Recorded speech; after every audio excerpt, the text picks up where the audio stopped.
Lovely. Okay, so my name is Paul Rothnie. I'm a quantitative analyst. So I've been in investment banking in London for jeepers now 10, 12 years.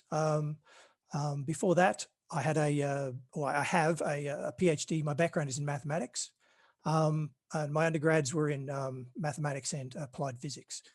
But today is going to be all about forecasting, regression, and Excel.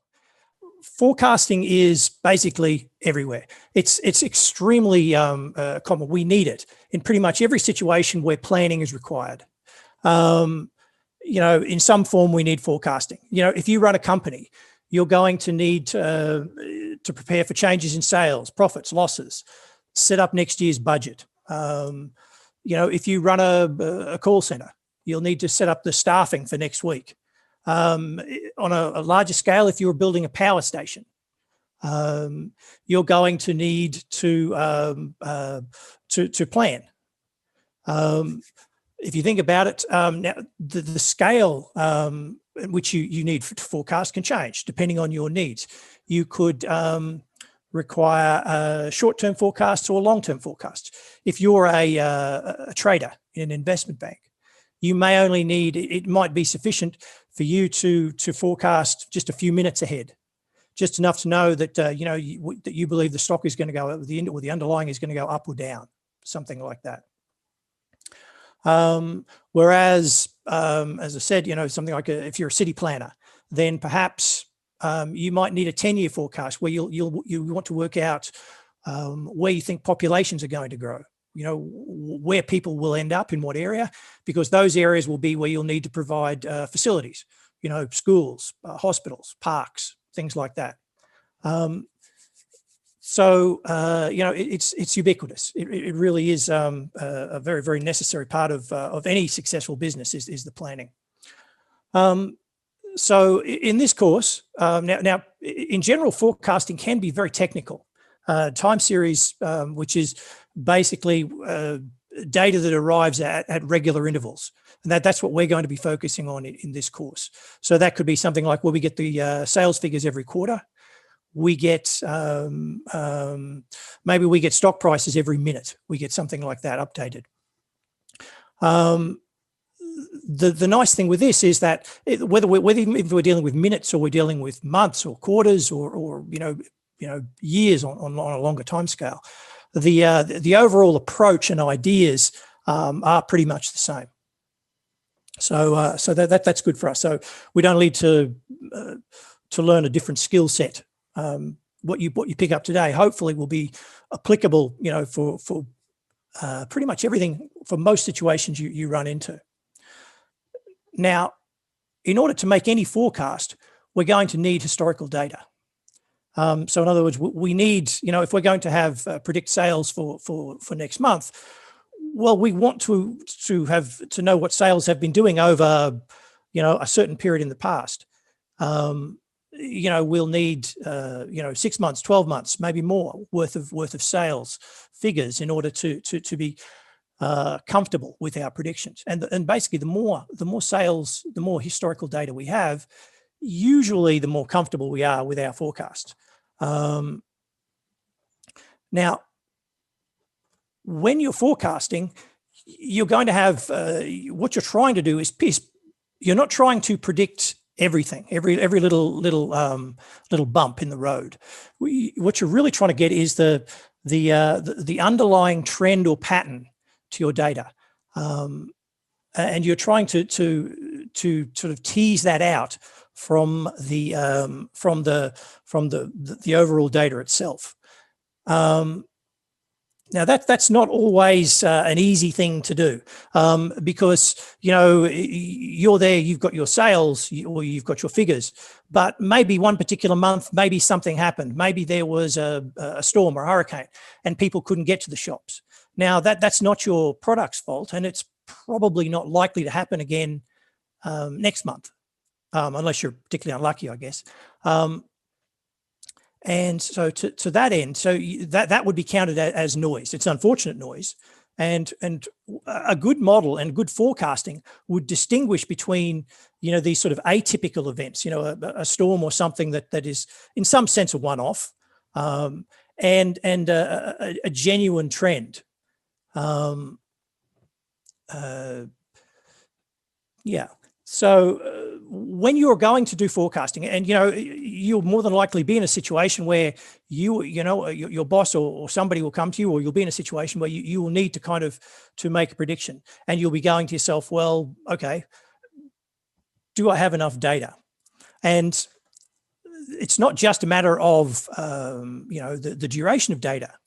What you also need to know is if you're going to forecast next month, is that going to be a sort of a typical month? The example I've got in the notes is, if you've been if your historic data is for stock prices, and that stock price has been going up every single month, then your forecasting model has only ever seen increases. It's never seen things go bad and stock price actually go down. And forecasting models will always predict, at the very least, they'll predict flat, the very most, and that they will more than likely predict up. They are never going to predict, something else, some catastrophic event and the stock price going down. Basically, in a certain sense, these models can only really, these forecast models can only sort of predict versions of what they've, in some sense, seen in the data. There's got to have been like mini events. So if if you wanted to, your stock price to be comfortable forecasting it, you would want a period where the stock's gone up and the stock's gone down. It covered most sort of usual behaviors. If you are all of a sudden going to forecast, and the period that you're going to forecast, you feel in some sense is very atypical. So an example would be in sort of 2009, with the global financial crisis. I was working at the bank at the time, and we had a lot of models, but we had never, and they relied on historical data in order to make their forecasts for example, the implied volatility for the option pricing. If you don't know what options are, that doesn't matter. But basically, the underlying was that we used historical data. But come 2009, when everything tanked, we had never been in that situation, and our models had never. There was nothing in the historical data to actually assist our models to make reasonable forecasts. So our models got to the point where we couldn't trust our models, and we had to, and you should always, just as a general point, you should look at a forecast, and in some sense, you should say, does that make sense? If a forecast, starts telling you that, if you've been making, 10,000 a month in your business, and it says next month you're going to make 150, well, either something very good has happened, but more than likely something has gone a little bit skew with your model. So you want to always be very cautious, and if at all possible, double check. Find something that you can compare it against and think, and even if that means, for example, using another model, another type of approach, and looking and seeing, well, are these forecasts similar? They might not be exactly the same, but if they're both going up slightly, well, that's a good thing. If one's going skyrocketing up and the other one's plummeting down, well, then you probably want to go back and look and maybe try and find a third model and think as a tie break in some sense. Now, as I've been talking here about, that your forecasting models need historical data, and that's true. But and I've said that you should take your model's forecasts with a pinch of salt. In other words, be skeptical. But what you can also do with your forecasts is you can add in, you've got your forecast that's that's using all the historical data up to, a particular point. But then maybe if you have, expert or inside information, and I don't mean inside in the illegal sense, I just mean, that your business is going to release a new product next month, and that you're going to bump up your advertising budget, and you're hoping that will increase sales, more than it has, that's something you haven't done in the past. You're introducing something new. You can account for that. You can adjust your forecasts. And Excel has a suite of tools called what if analysis, and they're really, really interesting tools, and they allow you to basically put in scenarios, best case and worst case scenarios. So best case could be where you think, you've got, okay, if this and this and this all happen, I'm going to make a lot of money. And that would be your best case scenario. And then you would have worst case would be, if this doesn't happen and someone doesn't pay me and someone else is late delivering the goods, you can kind of, to an extent, factor that in, and then you can come up with a worst case forecast. And then usually you'll have your sort of, middle of the road forecast where some things go right and some things go wrong. This is called scenario analysis, and Excel, has a tool which we'll hopefully take a look at on Monday, because it's well worth a bit of a look. Actually, one other point is that not everything can be forecast.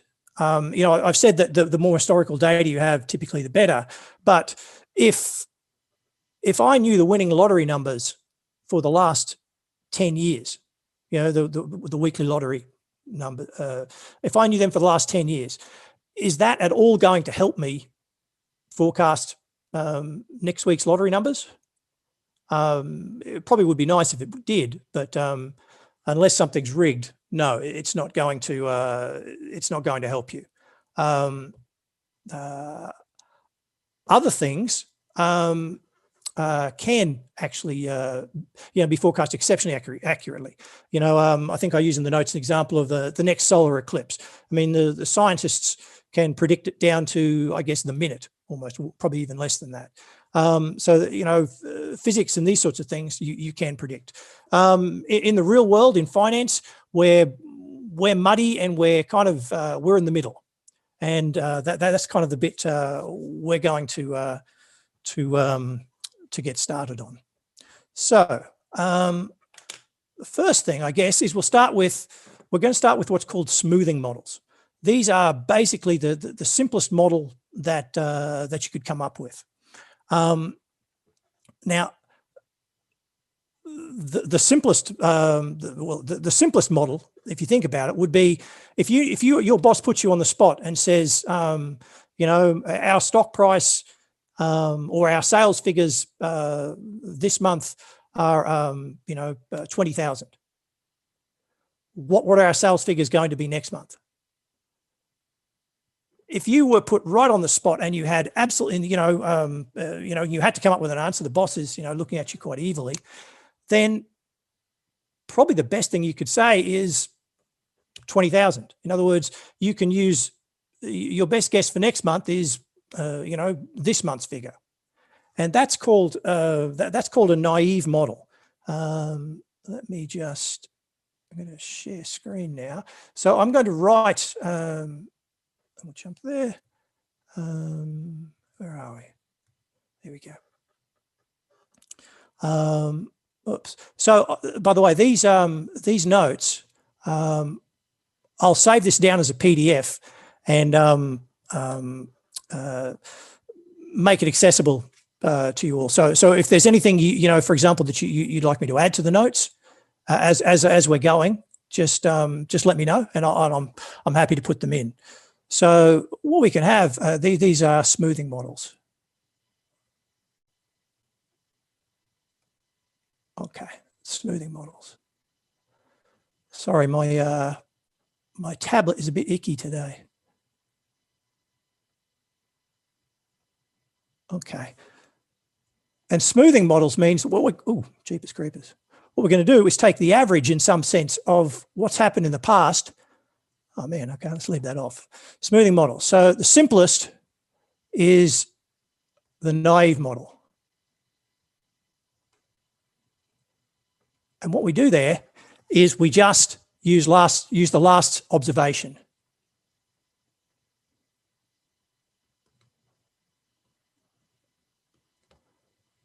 Oops, last observation as our next guess, as our forecast. Okay, now that's obviously not going to be probably the best by any stretch of the imagination. But what it does do, aside from giving us a starting point, what it allows us to do is actually it gives us like a benchmark, in the sense that if we can't do better than the naive model, then our forecast is really, really bad. That's probably the way to think of it. So the naive model is kind of the simplest, and then kind of the next most simple after that is what's called moving average model. Moving average. And you're going to see me write this an awful lot, MA. And the idea here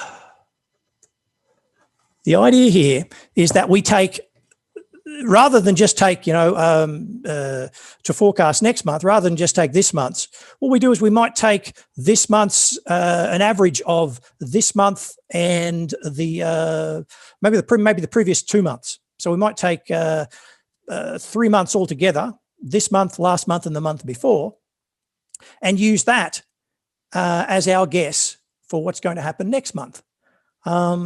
It's a simple idea, and it's kind of nice. Now, the mathematics, I'm going to write this. I'll write it down. I'm going to try and avoid as much as possible. So MA, our moving average is now 1 to Q of AI over Q. Now, AI is equal to our observed price.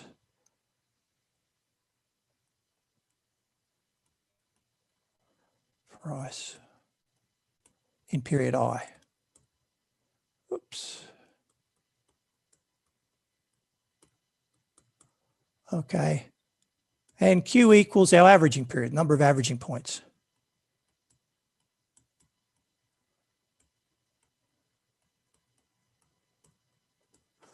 All right, so this is a sort of a nice simple idea, and so and actually it works quite well. It's nice and simple. Let's see what we can do. Oh, by the way, actually, speaking of this, is everybody okay with what I just wrote? I realize that maybe for some of you it might have been a while since you've looked at some mathematics. All this means is basically that we, this is just a way of taking it up. We just basically add up all the Q observations, and then we're going to divide them by the number of that we've actually added up. So let's go to the spreadsheet and actually implement this. Okay, so if we want to do what's called a 2-month forecast. So in other words, what we're going to do today is we're going to use the average. So our forecast for example, for March 2020 is going to be the average of the January price and the February price. Okie doke. So in Excel, you can type equals average. Okay, so that will actually do this for you. And then you just move over and you collect the points that we're actually going to take the average over, or the cells we're going to average over. In this case, that's January and February. You close off the brackets and just hit enter. And that gives us our forecast for March would have been 1.35 million. And then we've got that compared to 1.45 million, which was the actual. All right, so we can continue that down. So again, if you can do this a couple of ways. So again, that means that when we look at April, if we're going to forecast for April, we're going to need to take the average of March and February. Yeah, and to do that, you could either type it again and again and again, which is going to get very tedious and time consuming. But what you can do is you can copy it down. So you can Control C and just highlight the area that you want. Oops, what happened there? And then Control V. Okay, and then Control S. Okay, so that's telling us that in April, we would forecast 1.425 million, whereas the actual ended up being 1.32. So does that all make sense? As I said, so what would be a good thing now is if you've got if you're so inclined, and it's not compulsory, but it honestly would help a little, is for you to actually open up the spreadsheet on the MA for moving average tab. So it's the first one in there, and just go through and enter that yourself. Yeah. So have a crack at that and see that you just check that you get the same numbers that I do. I think I'm correct. By the way, if I do something silly and I make a mistake, please tell me. I make mistakes just like everybody else. Just as frequently. So please do point them out to me if I make some silly mistake. Need the previous 2 months in order to forecast for March. So we need January and February. That means that if we don't have data earlier than January, we can't make a forecast for February or January using this method. Now, what we can do, and we can only forecast 1 month ahead. So, when we get to December and we know the details, we can, and I'll just click on the cell function F2, you can see there. So once we know the December price, and that obviously implies that we know November as well, then we can make our prediction for January. We can't make a prediction for example, February 2021 using this approach because, well, at least until we know the January forecast, or the actual January price, sorry. Okay, so what about now the 3-month forecast? So in that instance, that means that in order to forecast, we can't forecast January. We don't have enough information. We can't forecast February because we only know January. We couldn't forecast March because knowing February and January is not enough. So the first one we can forecast is April. And then we'll know what March, February, because we know March's price, we know February's price, and we know January's price. That means we can work it out. So same deal again, equals average. By the way, when it starts to, what you can do once you've, you don't always need to type the full formula out.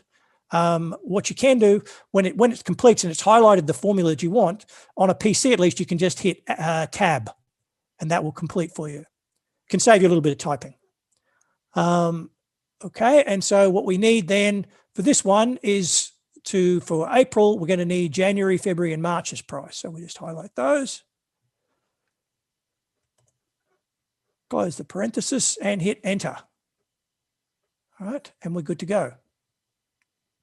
And then we can copy this down. And as I said, you can either Control C and move it down, or another way that you can do is just go to the very bottom right there, and you notice the cursor converts from the white kind of cross to like a solid little black cross, and just double click on the corner, and it will top it down. Yeah, and we're good. Okay. and it's if you think about it, really what happens is if you choose, for example, the smallest we could choose Q would be 1, and that would be that naive model that we talked about initially, where we basically just use last month's price as our forecast. So if you think about it, what's going to happen there is that basically we would get we would almost be getting like a shadow of the actual the real sales curve as it evolved. We'd basically just be one period behind. So it wouldn't be doing much smoothing at all. Really, the curve would be, any jiggle, our forecast would reflect in the naive model would reflect those jumps just one period later. Whereas if we choose a very large value of Q, what's going to happen is we get effectively more smoothing. We kind of we end up, the larger we take Q, the more we end up taking basic movements only. If there's a general trend up, we'll kind of catch that. The danger is if we take Q too large, well, one, as we've already seen, the larger we take Q, the more data we need before we can make a forecast. So that means kind of the less forecast we can actually make. And the other problem, I guess, is that with all that smoothing out, we might even lose interesting patterns that are of use to us. So what we're going to do, one way to approach choosing Q and deciding, whether, for example, is our 2-month forecast better than our 3-month forecast? Then what we could do is we'll actually have to define, and we'll do this when we look at in chapter 2 when we talk about errors. We'll talk about there's a couple of different error metrics we'll use, ways of deciding how good the fit is. And what we'll do is we'll actually look at this and we'll come up with an impartial way of going, the 2-month forecast gives a better fit than a 3-month forecast. Therefore, that basically will reduce it to a single number, and we can go one therefore is better than the other, and that will inform our decision. But for the minute, we'll just take it as given that someone has told you to do a 2-month or a 3-month. But we'll address that issue after we've talked about errors. One final point before we move on here is that I've said that that the naive model, for example, just used say, for example, the naive model for March 2020 would be just to use the February 2020 price. That's true, but it doesn't have to be that. I could say I'm going to use the naive thing could just be using a single number, maybe from 2 months ago. So I could go, what, my best guess for March is going to be not just last month, but maybe just January, just a single number. Actually, we'll leave this. We'll talk about it more when we get to seasonality. We'll talk about it. But just be aware that in some cases, it might be that you want to effectively lag. You might go, if I'm forecasting March, I'm not going to use February. I'm going to use January and maybe then December from the year before. I could use 2 months, but lagged one period earlier. The reason that could come through is because maybe in certain cases the impact of something that happened in January, maybe it takes a month or 2 months before it kind of influences what happens in your business. For example, if you're looking at GDP, gross domestic product in a country, if manufacturing changes in one quarter, GDP is typically measured, every quarter. It's how productive your company, your country is. So, now if something happens, for example, I guess with Guyana, you've got you've got this big oil discovery there over the last 5-6 years. So you're getting a lot of infrastructure developments, presumably. There's a lot of changes going on that are being driven. Now, those changes, the impacts of those changes aren't going to be felt immediately. So if you increase the manufacturing you build some I don't know, new coal plants or processing or oil refineries or something like that in your country, then they're not going to impact the GDP of Guyana straight away. It'll be next quarter or the quarter after that comes online, and effectively, and the influence flows through. So that's why sometimes you may want to lag. The more usual is just to do what we've done in this example, but just be aware that it can it sometimes is possible, and there's no rules you'd be breaking if you decided to leave a lag, if there was some business or financial reason why that should be the case. Okay, all right. So what we've got, actually, we've done this, and one other way that you can approach this is using the data analysis add-in. Now, actually, let's just check that. So, can everybody please, on your Excel, could you just click on the data tab up here and just go across and take a look at the far right here and see if you have data analysis and solver. Just see if they are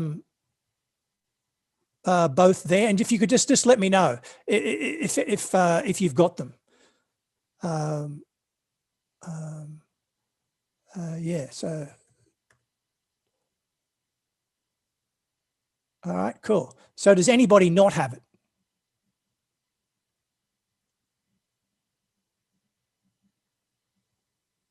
So everybody has both data analysis and solver.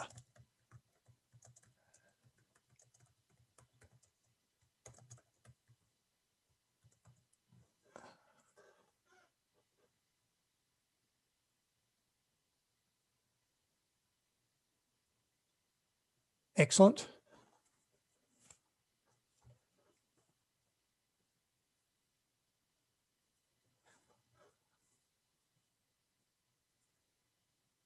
All right. Okay. So I'll take that as yes. So as you might, as you may know, what you can do now, we've got these numbers here, so we could just get rid of them. And what we can do is use the data. Even though this was a very simple thing to do, Excel actually has a setup to allow this. We'll do this for you. And what you can do is you can just go over to data analysis, and you've got a whole bunch of built-in analysis tools. You've got covariance, you've got descriptive statistics, you've got all sorts of things here. And we're only going to look at a few of them, but there is moving average. And so if you just click on moving average and then go, okay, you'll pop up a little window like this. And what you're going to do then is you'll put in the input range, which will be the data that you're going to take the moving average over. And so we're going to highlight all of that range. Okay. And now I didn't actually, I'll change that. You can do it where you highlight the label at the top, sales. If so, tick this box, labels in the first row. If you don't have a heading, that's not a big deal at all. Just uncheck that box. And now the interval, initially we'll just do 2, say, and the output range would be where we want this. And Excel does things slightly odd here. Just start one down. Right, don't start at the very top. So just start one down, and you go, okay, and voila. And that's a lot quicker than typing it. And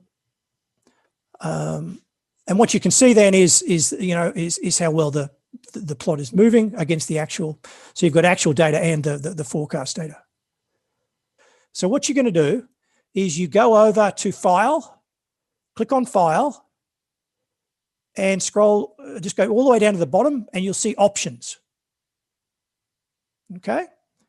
So then click on options, and you'll get this Excel options thing pop up, and you'll have general options, you'll have formulas. This can change the way you do things. We don't need to touch most of this. What we do want to do is we go down to second from the bottom, at least on mine, you'll see add-ins. Yeah. So click on that. And then at the very bottom here, it says manage. What we're going to look at is Excel add-ins. Okay. Now, once you've got that, just hit go.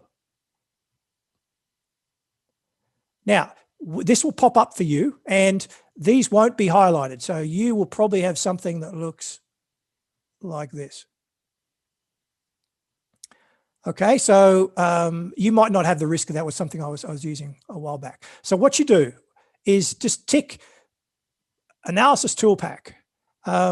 Even though you probably, you probably won't use it. This is called Visual Basic for applications. This is Excel's built-in programming language. You may or may not ever use it, but it doesn't hurt to have access there if something ever does pop up. And then the other one you want to tick is the Solver add-in. While we're here, we just need to do this once. So that's Analysis Toolpack, Analysis Toolpack VBA, and then the Solver add-in. Once you've done that, just go a tick there. So you click on data to start with, then the data analysis add-in, and then we're doing a moving average model. So we check moving average and we go, okay. So the input range is going to be the data we've got, and we're going to, now I've got labels in the first row. So in other words, because I've got the name sales here, we're going to include that. It's always nice. And the intervals is going to be 3. The output range is going to be where I want to start. And that in this case is going to be, as I said, 1 from the top. You always just leave one space there. Now, what you might not have done, down the bottom right-hand side, there's a little checkbox for chart output. Is that ticked? We'll make sure that's ticked and voila, there you go. And then you can mess around with it. Okay, all right, I'll leave that there. All right. So weighted moving average. So the deal here,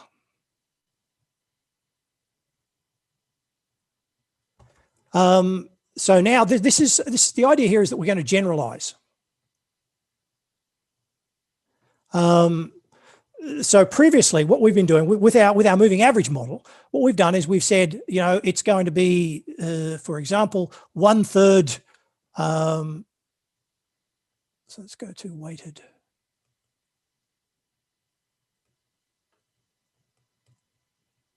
Weighted moving average.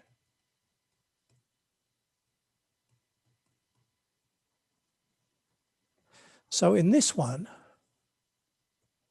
what we do is we decide, so for an MA model, really what we do, just as an example, what we've got is we've got 1/3 of a last month's observation. Actually, let me even make it a bit more concrete. Say we were looking at January, February, March. Say we were looking at April. So the April, oh, what happened there?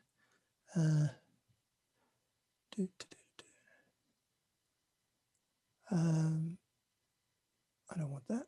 I want that. So say we were looking at the April moving average. And so that would be equal to 1/3 of the January, February, March. The March price, March plus February plus January. Okay, so that's what we've got so far. So what we're doing is we're assuming that the contribution that we're going to use, the contribution from March and February and January is all the same. But perhaps it might be that maybe the figures from March, the sales figures from March, are more relevant than should have more impact on the sales in April than, say, the sales back in January. So we might want to sort of not keep the weight equally between these between March, February, and January. And so weighted moving average basically means that we change these numbers. We from a third to something that's arbitrary, arbitrary reasonably. So, for example, if we have, if we had 70, 20, 10 weighting, what that means is that I'm going to go for my, if I'm going to predict April, I'm going to put 70%, I'm going to take 70% of the March sales, 20% of the February sales, and 10% of the January sales. So this is April weighted moving average. And that could be then, this would be 0.7. So 70% of March plus 20%, 0.2, 20% of February plus 10% of January. Okie doke. So that's the idea here. And the maths is all written out there in its glory with a little example. So we can actually go over and now actually sort of implement. So let's set this up in Excel. And so here, if we've got basically it's the same data, the same sales figures, and we've got we want to have a 3-month forecast, and we're using the same values. And I've got these things. This is set up deliberately like this, where this is going to correspond to, for example, the March. So this is basically the previous month. This is the previous month minus 1 further back, and this is sort of 3 months in the past. There'll be what we're using. So to put it in explicitly, we're going to do is we're going to go equal to, so 70%, and this will be function F4. Now, let me just type this out, and then we'll talk about the formula. Times the value, the price in March, that's going to be plus, and then this is going to be 20%, function F4, times the February price, plus the 10% of the January price. So function F4, times the January, and we hit enter. Okay, so the thing to look at here is I've put these dollar signs around my weights, around the 70%, the 20%, and the 10%. That's because of absolute referencing. So yeah, so the reason we need this is that now I can copy this formula down, because when I go to the next month, I need, 70% of April, 20% of March, and 10% of February. And if I don't put those dollar signs around, it's basically going to shift the weights down. So just be aware of that. You need to lock that in. So it's called absolute referencing, and don't forget, otherwise you will start to get weird things happen. So then we can copy that down, and life is good. That's all good. Now you can do it. You could do all that, but if you had a lot of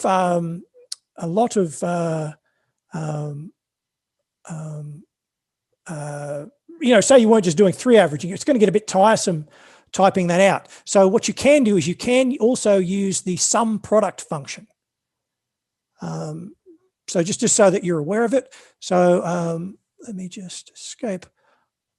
I'm just going to put an extra column in here. Okay. So you don't have to do it this way, but there's a function here, tab, sum product. And what it does is it basically, it does this calculation. So you pass in the first array, which will be the weights.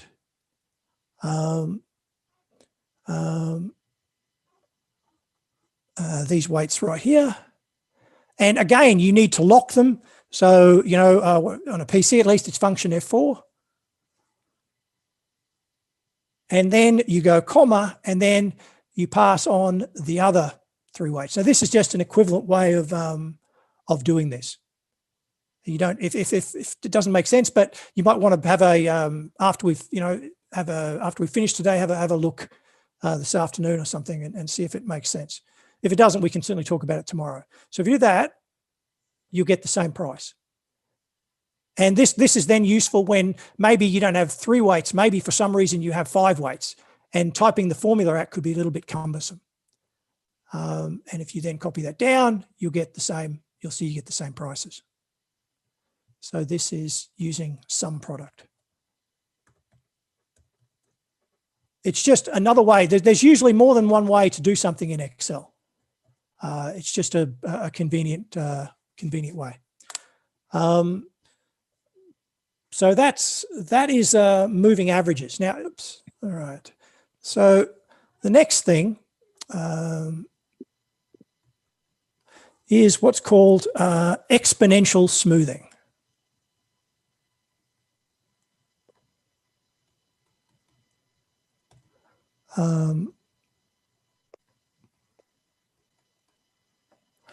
And this looks a little bit exotic, but it's actually not very hard to implement. And it is, it's an example of, well, I guess the previous models had, you know, we had to decide on the weights. And this one, what it does, it's basically, it's a weighted combination of our actual last data point and also our forecast. And by that, what I mean is, page down. So we have it here. So this all looks, you know, pretty intense. So alpha is basically a number between 0 and 1. It's a weight. It says, so, you know, for example, if alpha is 0.3, let me just move that out of the way. There we go.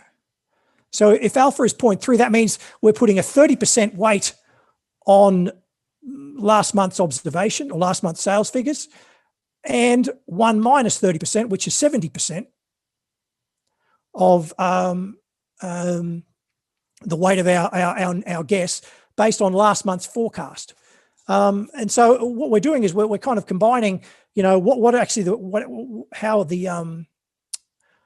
the actual value was last month, and we're then comparing that to and also, you know, combining it with how well did we forecast last month. So our next forecast is a combination. We're basically sort of correcting. We're going, oh, we didn't forecast so well last time, so we're going to use a little bit more of, we use some of the actual as well as some of our forecast, and it allows us to adjust a little bit. It's a nice idea, and also it's actually really pretty simple to implement. And that's one other thing. It's also, by the way, it's one skill that you want to get you know, comfortable with, is if someone, you know, somewhere at some time, someone may give you, you know, something like this. Oh, they'll give you, you know, you'll see it in a you know, an article or someone's blog or something, and you'll think, oh, that's really useful for work. That skill of being able to take a piece of maths and turn it into a formula in Excel is really is something that's actually very much worth practicing. Anyway, so let's look at this. So we're going to implement that. So we'll jump over here and we'll go to exponential smoothing. So if you look on that third tab, the exponential smoothing tab, you can see I've got basically everything's blank. So let's try an alpha of, I don't know, 30%. I think I used that in the notes. Again, it's not connected to anything yet. It's just sit there. It's handy to have it in a box so that we can adjust in one place and see how well we're doing. Now, in order to get started, what we're going to need, oops, where did I put this? There we go. We're going to need, oh, here it is. So we need something basically to get the ball rolling. So in the first cell here, because we didn't make a forecast to start with, we kind of have to guess a forecast. And so what you typically do is you just use the previous month. So it's like a naive guess to start with, but it's just something to get us going. So once we've done that, then what we're going to do is now we can start implementing our formula because we actually have last month's forecast. So really what we're going to do is we're going to go equal. We want, where did I put you? Okay, so we're going to go, we need alpha. The formula is going to be alpha times last month's actual price. So the February actual price, 1.4 million. So we're going to go up here. There's our alpha value. And remember function F4, that locks it. And we're going to multiply that by, as I said, the February actual price. And then we're going to go plus, and to save us, we could actually, we don't want to hardwire things wherever possible. So we want it so that we only need to change that cell, B1, and it will, the changes will flow through everywhere. So we're going to go 1 minus that cell B3, function F4, and then multiply that by the February forecast, last month's forecast. Bingo. Okay. Take a quick look at that and see if that that makes sense.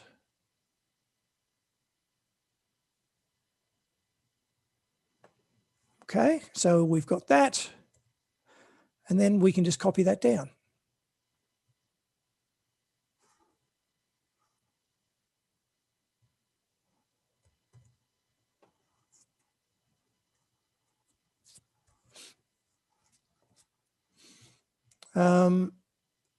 So like I said, it's a very simple formula, and it's kind of interesting. And what we can do is just take a look at how, what sort of forecasts does this thing actually give.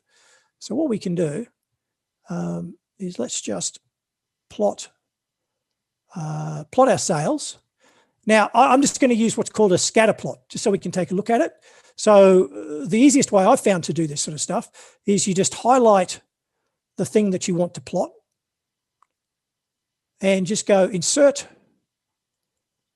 and then you go down and go across to charts, and you just click there, and you've got a whole bunch of different types of charts. You've got column graphs, you've got all these sorts of things. But I tend to go with scatter. So you just click on the down and it will give you a menu. Okay, and I tend to choose sort of scatter with straight lines. You could choose just the points. You could choose smooth with the lines and markers, which is nice. It's just smooth on its own. Just smooth with markers. So Excel tries to help you all it can. So that's really quite nice. So let's just, for the fun of it, go with that. So once you've got this, and we want to look at our forecast, what you can do, actually what we can also do is just include a legend here. So the way to include and modify our chart is you just go over to the plus or the cross on the right-hand side, the chart elements, and just go and tick legend. And then you can just step out and it will just say sales. Now, when we've only got sales there, that's kind of a bit redundant. But what we can do then is now just highlight our forecast, and then the easiest way I found is just Control C, copy that, just click on the graph and just go Control V. And then it puts it automatically, it's in straight away for you. Control S.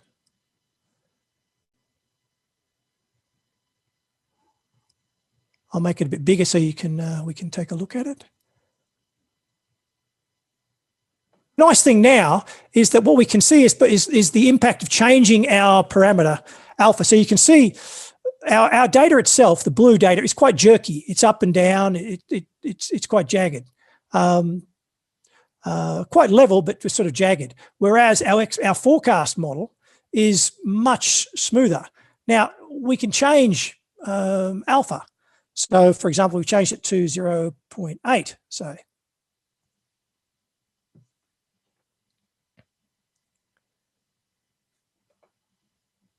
see, then what you see is you start to see that it starts to follow the data. It lags a little bit, but you can still see it starts to become, our forecast becomes more jagged. Okay. Whereas if we, instead of 0.3, say we make it 0.1, you can see you get almost a straight line there. In other words, we're basically just, we're just changing our forecast a little bit. The actual change from early on, or the change in the prices of the sales figures as we go along, is not being, we're assuming it's not making a major contribution. So that's 0.3. I think that's kind of just eyeballing it. That seems quite nice. So, and this is again is something else that you do want to where possible get in the habit of, is visualizing your data, getting charts going, whether it's a scatter plots like this, or whether it's bar charts, column charts, or something like that. Pie charts even sometimes. I don't know that they're particularly useful. They're good in some settings, I guess. And you'll get, and this kind of tells you, whether your forecast makes,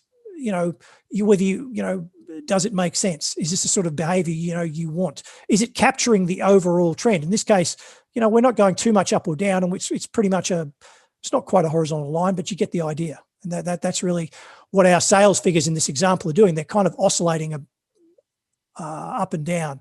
Really, for example, there's no general trend upwards or general trend downwards, at least not from this data. So now, and this is good practice for us. Now that we've kind of got the thing going, you can also use the analysis add-in pack to do exponential smoothing. So I'm going to remove that now. And then I'm going to go over to data, go back to data analysis. Okay. And then what we're going to go is exponential smoothing. And if you see there, luckily this stuff's alphabetical, you'll see exponential smoothing. I just highlight that, click on that, and then hit OK.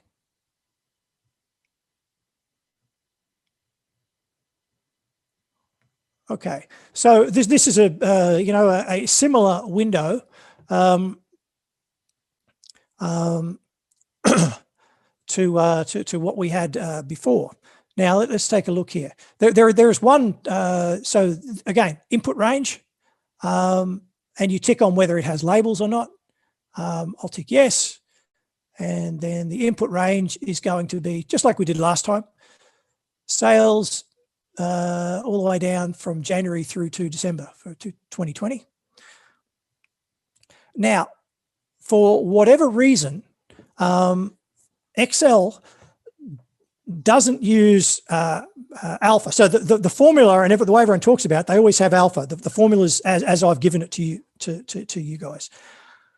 Excel, for whatever reason, it doesn't. It talks here about a damping factor. And the damping factor is actually 1 minus alpha. So, so for example, up here, our alpha is currently 0.3. So that means our damping factor is going to be 1 minus 0.3, which is 0.7. Okay, 0.7. Okay, and then the output options, and the same as I said last time, you just click one from the top, chart output if you want to see a chart, and then go okay.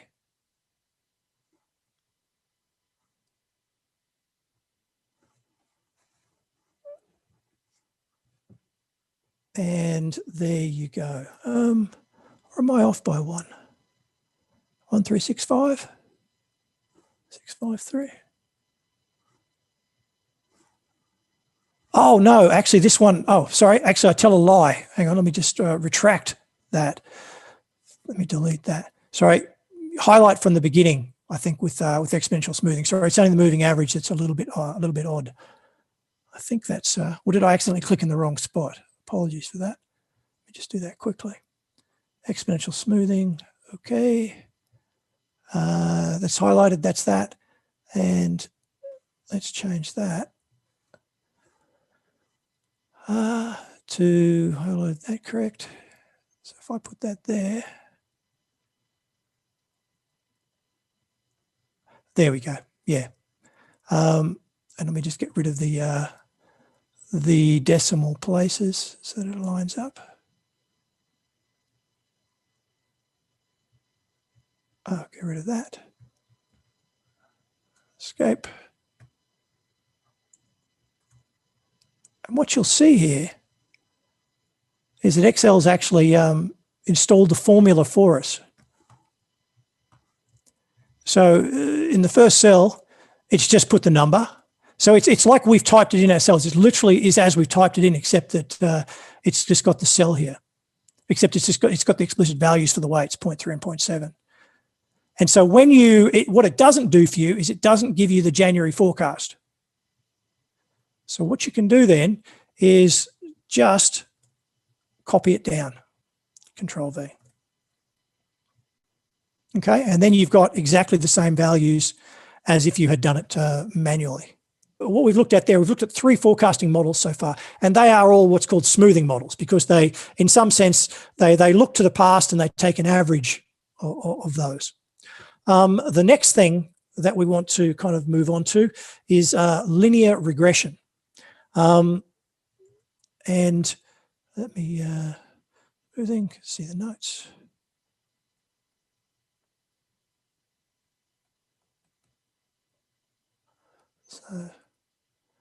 So linear regression is probably the most used type of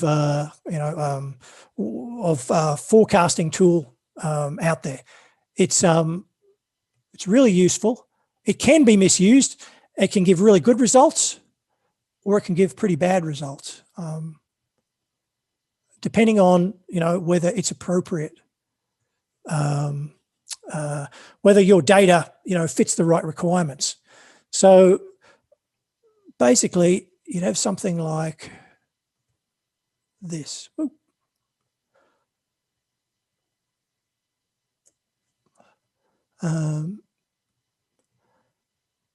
So this would be our, our period, our slash time. And say this was our sales figures. Then, and these crosses represent, at different time periods, our sales. So maybe, we've got something, like this. And if you look at that, and you plot this on the chart, you're thinking to yourself, well, that to me that looks like there is some sort of kind of what's called a linear straight line relationship there. If you were to look at this, and if I asked you to kind of grab a ruler, you would go, okay, I think maybe something like that. That's not the best thing, but certainly you would prefer. If I said to you, this is what's called, a line of best fit. If I got you to get out a ruler, you might do that. Maybe, someone else might do, might be a little bit different, not hugely different. You certainly wouldn't, if I came along and went, ooh, I think that's a line of best fit. You'd probably be starting to think that, that I was either needed to put on my glasses or some such thing. So what Excel does is when you give it the data, it goes off, and actually just to recall, if you remember from your school, y is equal to ax plus b. So a here is the slope. Another name for that is the gradient. And b is what's called the y-intercept. In other words, where the line, if you continued it on, crosses. Okay, and the slope is actually, as it says, it's rise over run. It's like if you take one for every time period out, how much does the line increase in height? We don't need to get too hung up with it, but certainly it's in the notes if you do want to have a read up on it. So here we go. So linear regression. So now there's these awful formulas which we absolutely do not need. They're put in there just for completeness. The important thing is just realizing, this one, that this is kind of what's called a linear. So if you hear, anytime you hear linear, just think straight line. That's kind of the crucial thing here. And so what we'll do is, okay, so now Excel has a variety of tools that can help us to solve linear regression. In other words, to find the A and the B and use this as our forecast, because we could use this red line, and then that means if we need to know, the next 2 periods down the road, we could guess, if we could get the model would tell us this point or something. So the way that we can use this, so Excel has lots of ways of doing this. Excel functions, we can use what's called forecast.linear is one that's an easier one. Now, in older versions of Excel, it was just called forecast. But if you look in there now, what you'll see in a bit, there are Excel since, I think, 2000, I don't know, at least 2016, maybe a little bit earlier, has introduced a whole bunch of new forecasting tools using using an advanced form of the exponential smoothing that we've just looked at, a thing called triple exponential smoothing, which we're probably not going to touch on, but nonetheless, it's, we've done the first step in coming to grips with this. So what we're going to do then is there's a couple of ways of getting this. So we'll jump back and we'll get into Excel. So what we want to do, again, we've got our data here, we've got our sales. These periods are basically what in the formula there, they would be the X's. They correspond to time, period 1, period 2, period 3, period 4. Okie doke. And so what we'll do is I'll show you the steps to do this. So we say we want to put our function here. So you can do it a couple of ways. I'll show you the way, what I think is the long way, but you should at least see it once just in case you do ever need it. If you've had a mental blank and you can't remember something, for example. So what you do is you just highlight the cell where you want the formula to go, and we're going to use it here. And what we do is you go up to the formulas tab, okay? And then you're going to go across to insert function. So the far left here. Click OK. And then you get a,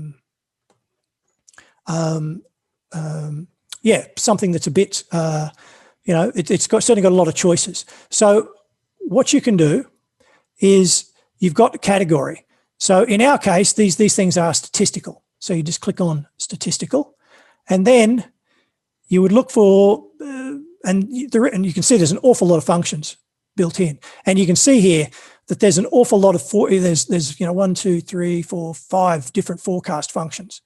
As I said, this ETS, this exponential triple smoothed is an extension of you know, the model that we've just done together. But in this case, what we do is we're just going to click on forecast.linear, go OK. And then it gets up the function argument window, which is nice. Okay. And so, and this is handy if you don't remember what your inputs exactly have to be. This is kind of handy here because X is a data point for which you want to predict a value and must be a numeric value. So in this case, we're going to try, we want to make out what would our forecast be when X is 1. So we're going to set that to be our value there.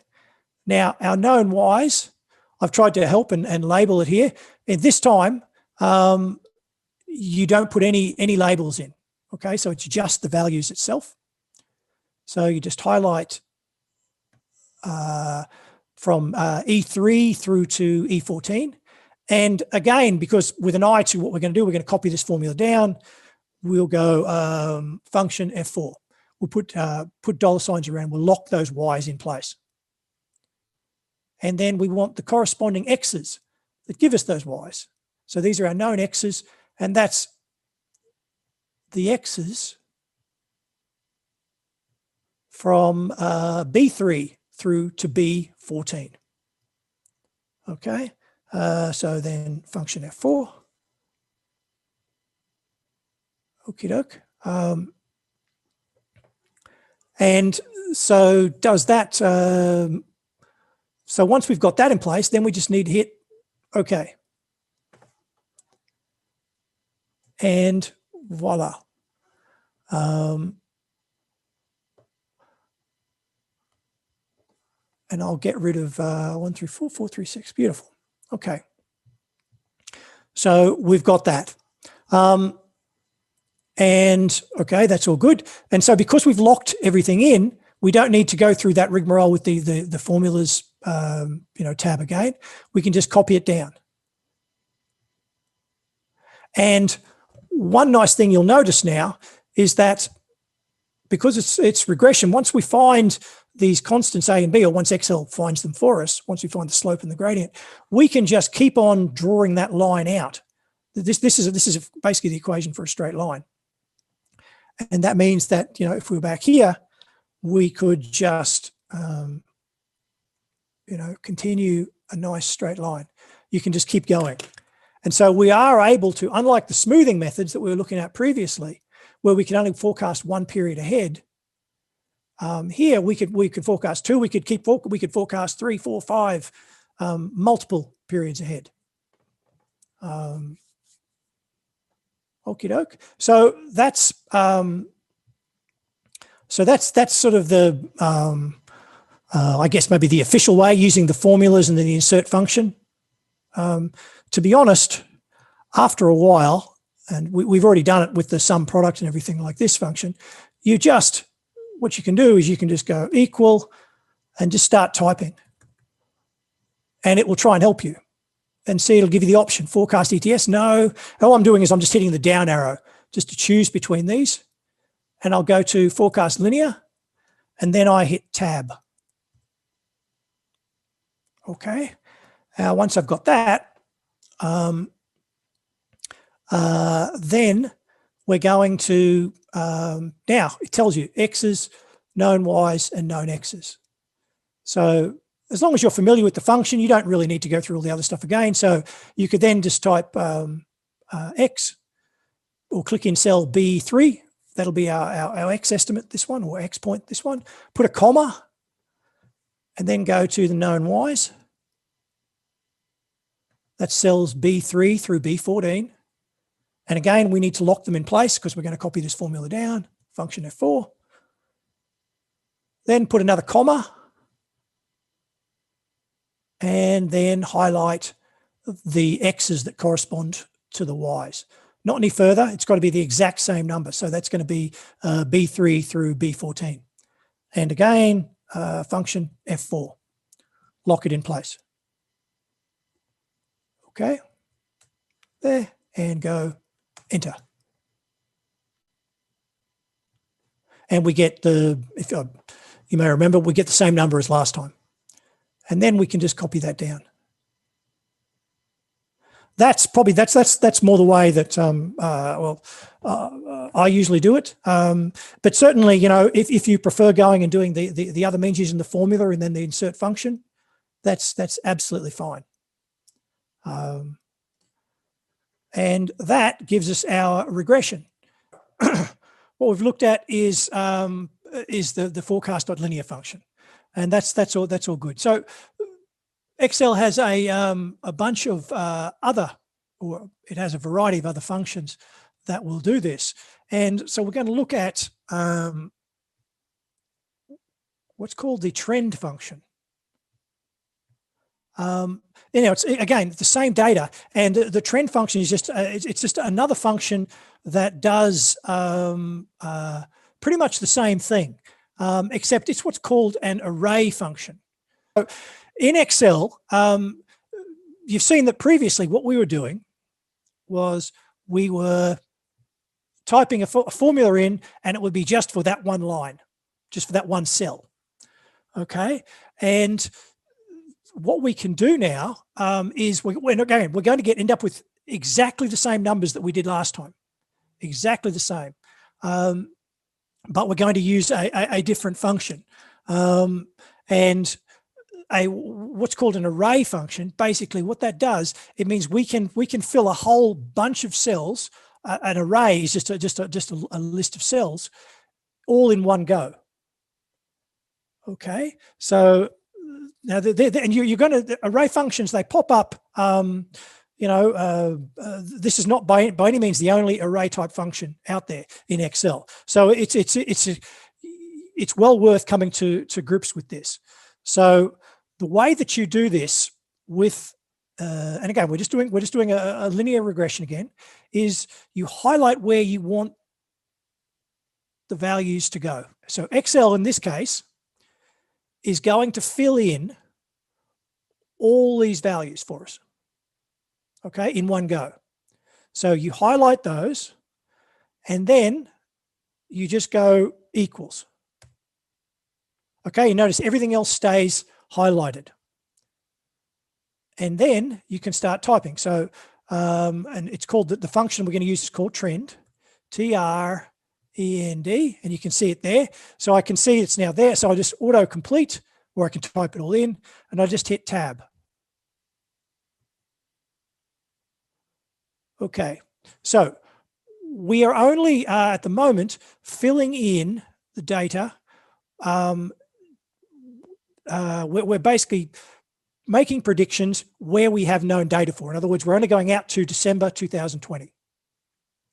So the known Ys, we just go over and we highlight the Ys again. The known, just like we were doing previously. Highlight the Ys. So that cells, you know, E3 through E14. Put a comma. And then we want the known X's. So the inputs are pretty much what we've got here, or very similar. There's some other parameters there which we'll look at in just a second, and they're explained in a bit more detail in the notes. And so what we do now is we go, now you don't hit, this is the trick where people tend to fall over with these array functions. You don't just hit enter. Okay, what you hit is Control Shift Enter. So I hold down Control Shift Enter, and magic, it just fills the whole thing in one go. Let's actually just do that one more time, okay, together. Okay, so what we're going to do is we highlight the area we want. So in that case, if you've got the spreadsheet open, just highlight from F3 to F14. Yeah. And then without, touching anything else, just put equals and then start to type trend. You can type it all and then just go tab. Okie doke. All right. And then the known Ys, again, we just move the cursor over and we're going to highlight cells E3 through E14. Put a comma there. And then the known X's, and that's going to be cells B3 through B14, exactly the same ones. And then now is when we want Control Shift Enter. Okay, so hold down the Control key, the up arrow key, the Shift key, sorry, and then hit Enter. Boom. Correct. Absolutely, yes.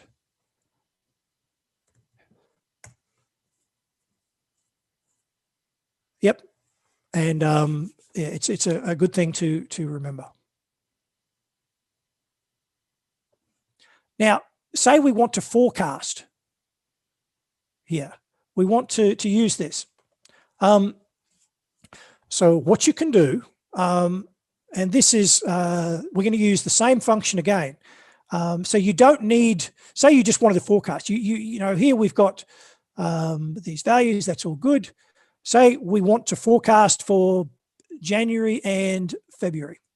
So what we do is we just highlight the area that we're interested in.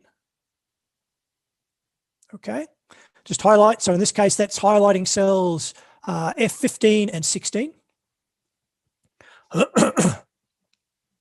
And then exactly the same as before, we're going to use the trend function. We're going to use one of the other, the third input, which we haven't used yet. So we just go equal TREND, trend, tab. Okay, so now we proceed exactly as we did before. So we put in our known Ys. So that is cells E3 through E14. We put a comma there.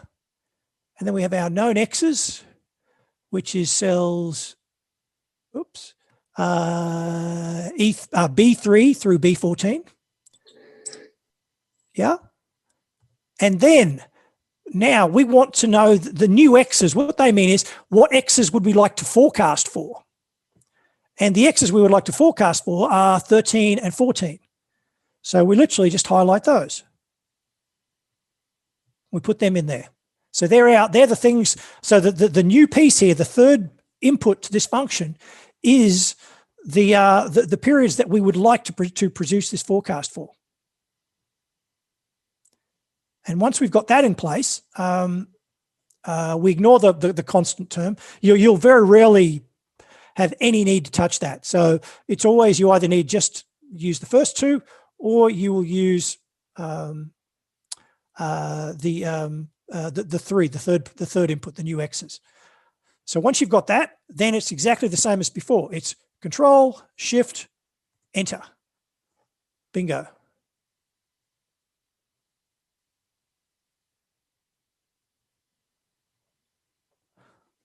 All right.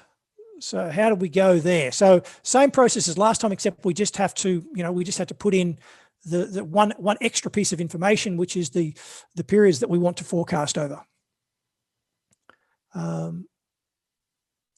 Highlight our data, insert charts. There's our data again. And now let's put in our trend. And again, you can do everything else, exactly as before. Even though it's an array function, you can still just highlight it all, Control C.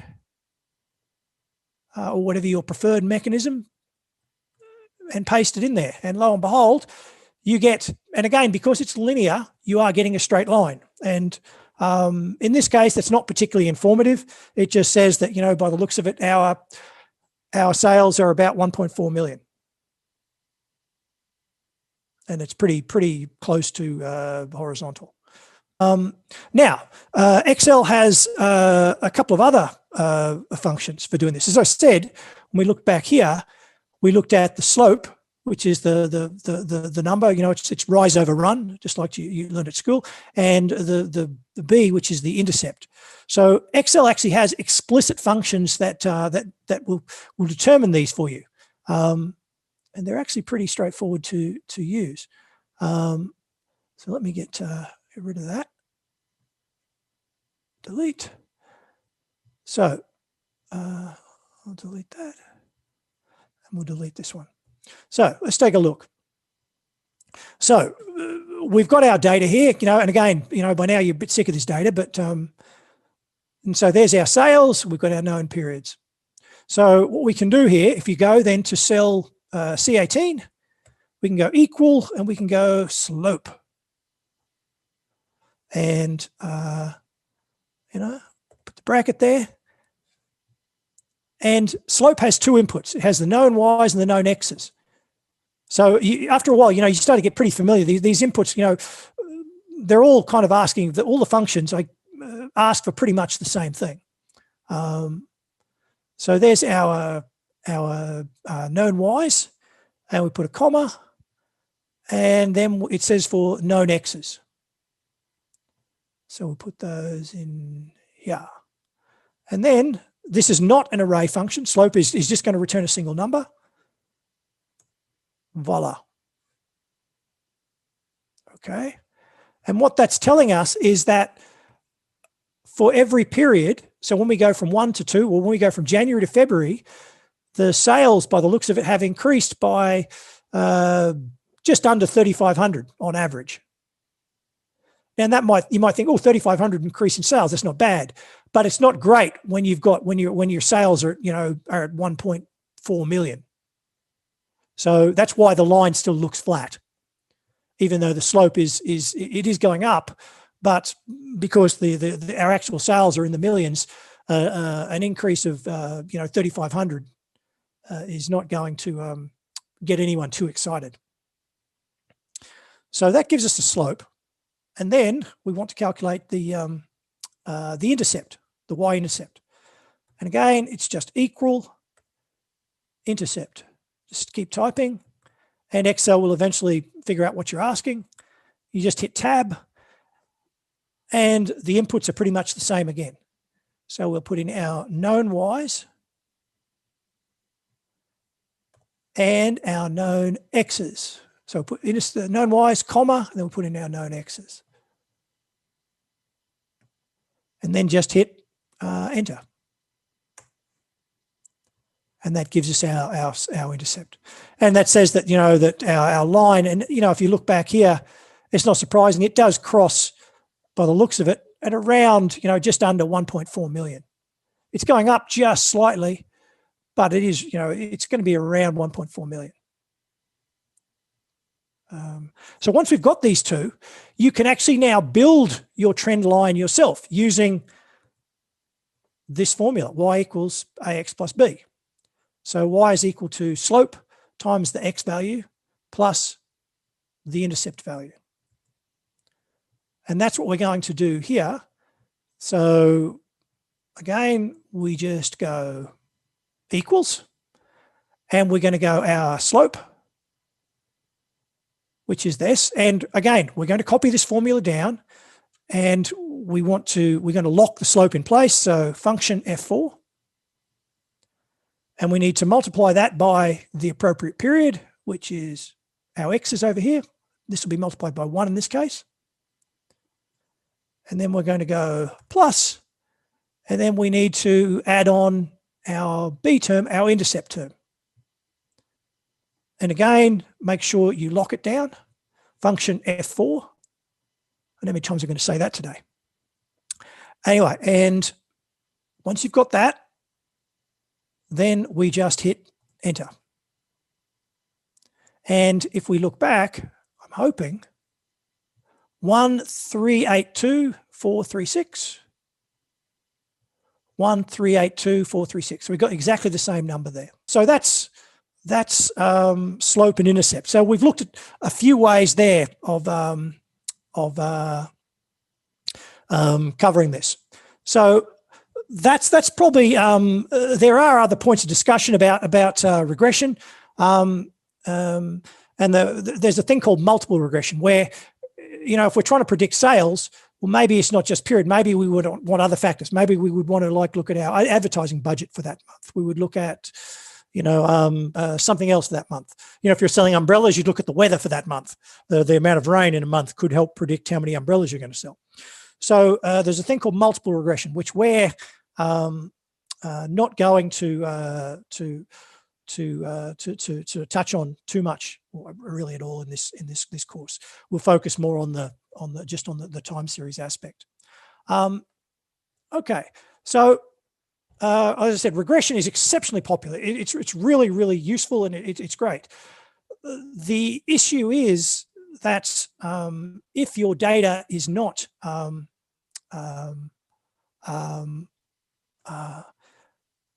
if your data isn't linear. So say, by that what I mean is, say your data you know, looks something like this. It's curving upwards, right? Then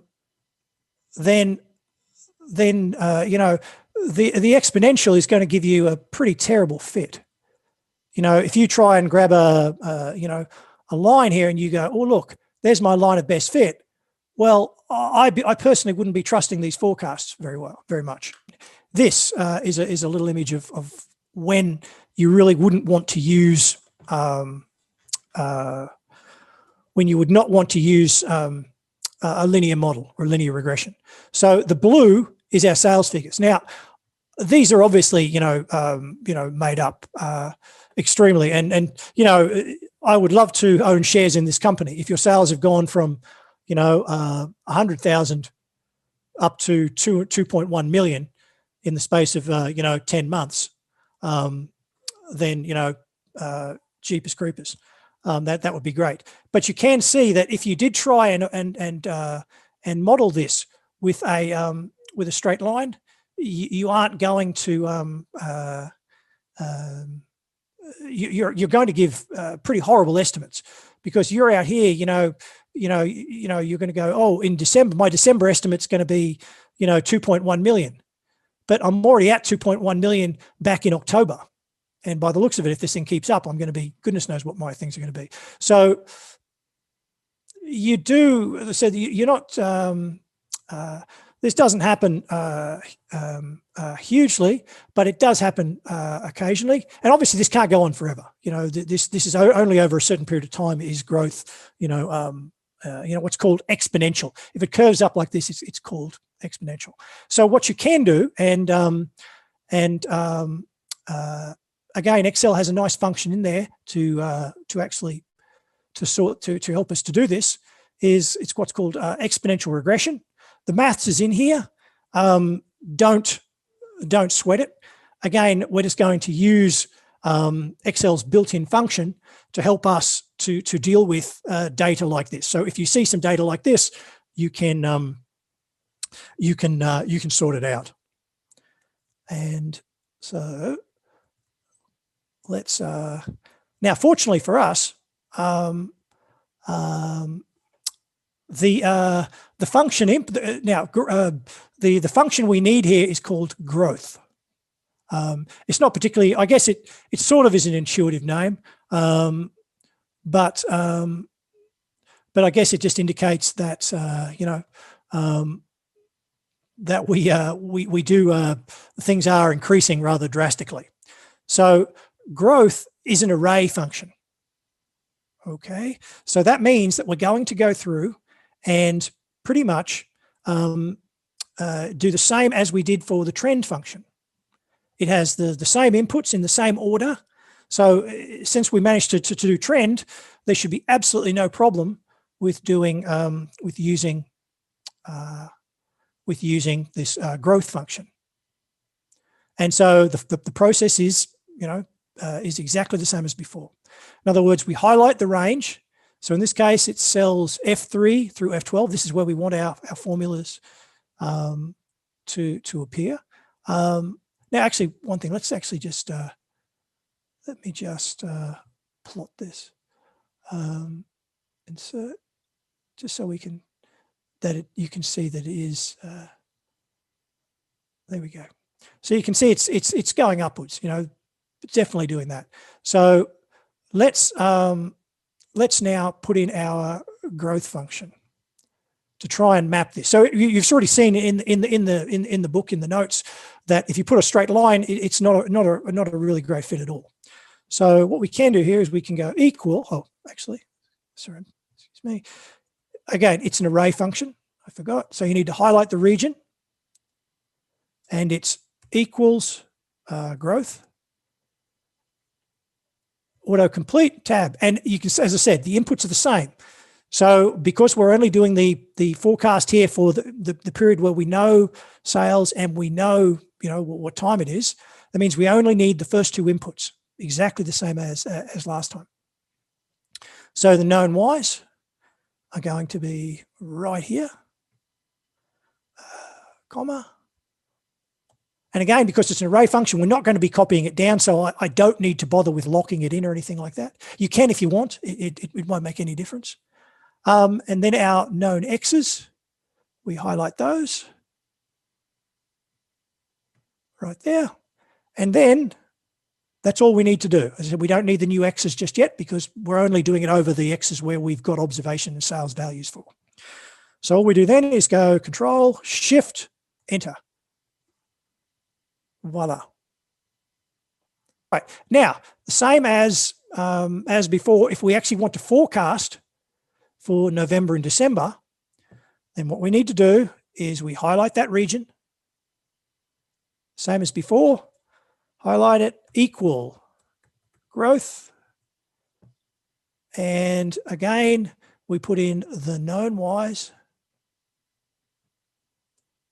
comma, we put in our known X's. Oops, what happened there? Okay, and then because we are forecasting in the future, we have to list what X's we actually want. And in this case, it's just going to be X will be 11 and X and 12, which corresponds to November and December. Once we've done that, it's just, again, you do not need to put anything in for the constant, just leave that alone. And then it's Control, Shift, Enter. And there's our values. Okay. And if we were to plot this, we would see, hopefully, Control C, Control V, that we get a much nicer fit, that we really, we come quite close. Put a legend in there. We come quite close to, there's some distance, but it's, a forecast should not match exactly. You'd be very suspicious if someone gives you a forecast and it's, it lines up down to the dollar, then, the odds on they're having a bit of a peek at the data and cheating a little bit somehow. Okay, that was done quite quickly, but to be honest, the exponential, it's not something, you just need to be aware of it. Some things do, at least for a while, increase pretty quickly. And what happens here is it's the rate of increase keeps getting larger and larger. Is dealing with incorporating seasonality into our model. So if you click, you go to the next tab, you'll see here, here's an example. And I've color coded things to kind of illustrate so we can look.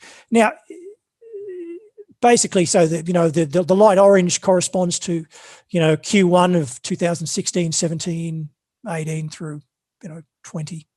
The gray or silver or whatever it is corresponds to Q2. just so you can kind of separate. So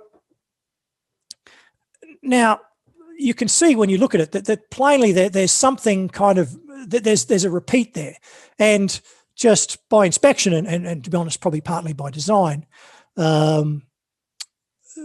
basically this pattern seems to repeat every 4 quarters roughly. It's not perfect. It's still, you know, obviously trending upwards. The things are shifting a little bit. It's not they're not, you know, cookie cutter images of each quarter or each year, but you can see this pattern. Now this is something that you know, that does happen in real data. I mean, you know, if you deal sales, odds on, you know, your December sales will be potentially higher, you know, if you're in a country that celebrates Christmas or something, you know, or has, you know, holidays around that time, people will tend to spend more. Whereas maybe, I don't know, February, March, once people have gone back to work, or, you know, February, they've gone back to work or something, you'll probably find your sales dip a little bit. So we could, you know, and I'll do this pretty quickly here. We could just, you know, do a linear forecast. Okay, so we could go, yep, equals, you know, forecast linear, tab, the particular X we're going to look at is there. Our known Ys, that's our data. I just, for some reason I called it that. There's that, you know, function F4. I'm just locking this in, and our known X's. And our known X's are over here. So we put this in, then function F4. Okay. Okie doke. And you can then Control C. You can then copy that. I want to paste that. I want that there. Oops. No, I want just the formula. There we go. Yeah, beautiful. Okay. So let's put this down here. We'll go all the way down to the bottom. Paste formulas. I just didn't want to lose the coloring, the different colors and the different cells. So if you look at this, you go, fantastic. I'll save that, and then I'll actually put it on my model. So Control C, or rather we'll put it in the chart. Control V. Right. So there's our linear forecast. So the linear forecast, what it does do is it captures the general kind of trend upwards, but that's about the kindest thing you could say about it. For the most part, we either, you know, drastically under forecast, or we drastically over forecast. You know, so you know, if you look here, like in, for example, Q3, the data is like at 185, and our forecast is, you know, just short of 120. So we're a long way under, and that pattern is kind of repeated all the way up. And you could see that then, if this was our forecast, this little bit of orange just right here, I think someone calls this a swordfish plot, by the way. You'd see that that'd be like, oh, jeepers, that's not really very good at all. You know, you're either going to be drastically underestimate or drastically overestimating. So this is not what you want. So what you can do is we can modify our forecast. And the way that you can do this is you can basically put in a scaling factor. So if you can look here, and you know, and you can go, right, the actual data was 105. My forecast 113.84 for 114, so it's a bit high. So why don't I adjust it to about 90% of what it was? So what we're going to do is we're going to come up with 4 numbers that basically kind of rescale that kind of adjust each of our forecast for the appropriate period. So we're going to come up with 4 numbers. Now, the trick here is that we need them to sum to 4. Now, later on, we're going to use Solver to do this for us. But for them, in the meantime, what we can do is just sort of eyeball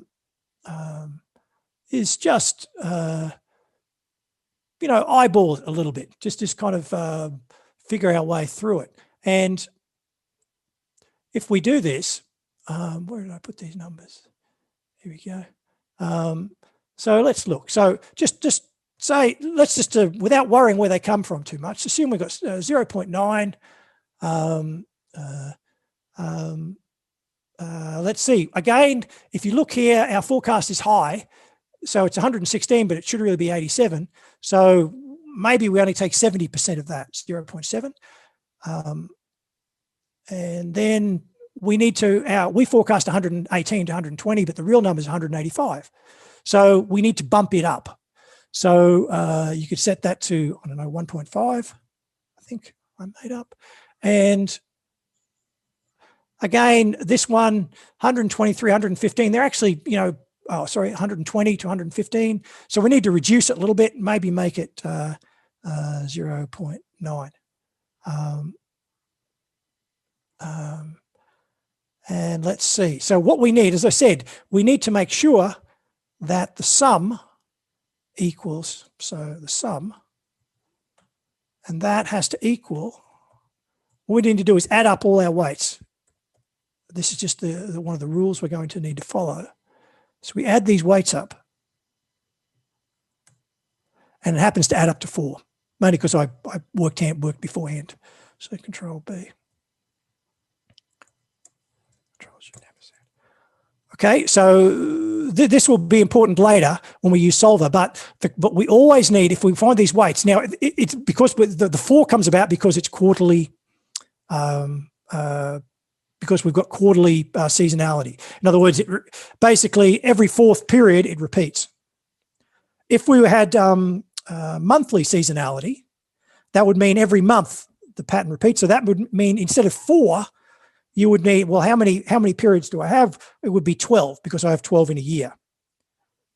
Whereas I've also got 4 quarters in a year. So that's where the 4 comes from, and it would be 12.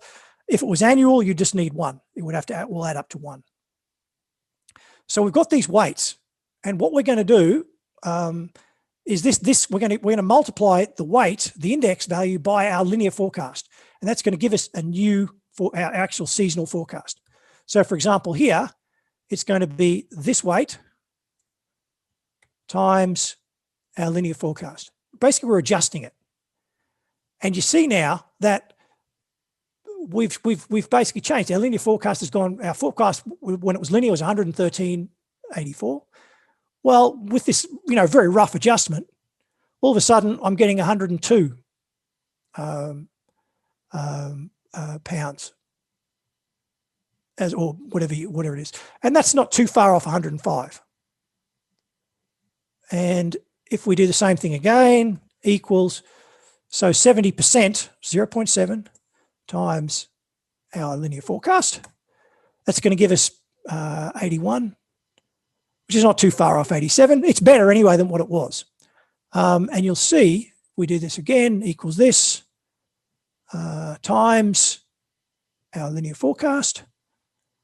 And then last but not least, equals this times our linear forecast. All right, so 109 over here, I'll just round these down.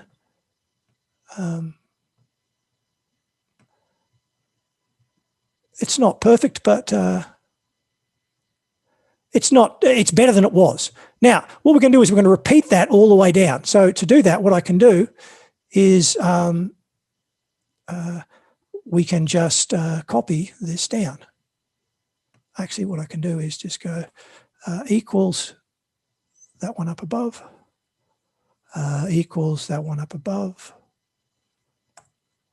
equals, once I do 4 of them, I can then just copy the whole thing, equals the yellow one. This is why I put the colors in, just so that you can keep track of it.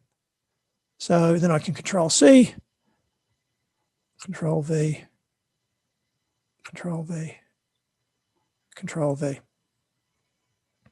So we've got those, and now we can just copy these formulas down.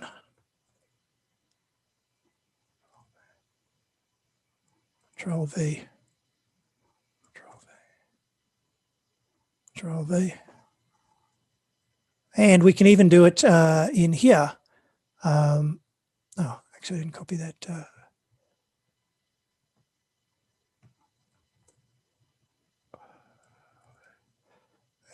here. Now, so all we're doing is basically just making an adjustment. It's like a rescaling, or just like a shift. Now, let's, so we'll save that.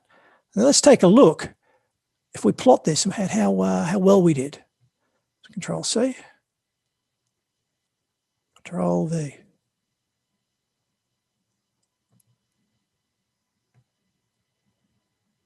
Now that's not perfect, but it's much, much better. You can see that we're now really capturing. So the blue is the, actually, let me just, I'll put a legend in here. I think that one's legend, there we go. So you can see the blue is the actual data, and that stops over here, which is, Q4 2020. The orange is our pretty average or pretty terrible linear approximation, or linear regression forecast. But now the gray actually is doing a pretty decent job of capturing the ups and the downs, and you can see its forecasts is not just a straight line; it actually continues this pattern out. And just intuitively looking at it, you would kind of think, well, okay, I think that to me that seems a lot more plausible, excuse me, than just the orange.